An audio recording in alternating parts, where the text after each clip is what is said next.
Welcome to your weekly dose of education with Mr. Minute. Today we will give you a quick guide on understanding how artificial intelligence, or AI, works.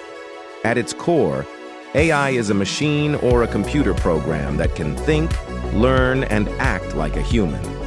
But how does it do this? It all starts with data. AI systems learn from vast amounts of data. This process is called machine learning. They identify patterns and make decisions based on this data. A key component of AI is neural networks, which are inspired by the human brain. These networks consist of layers of interconnected nodes that process information, similar to how our brains process sensory inputs. AI is used in various fields, from voice assistants on your phone to diagnosing diseases in healthcare.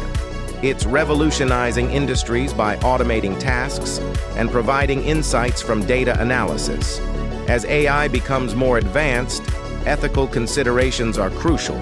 We must ensure AI is used responsibly and benefits society.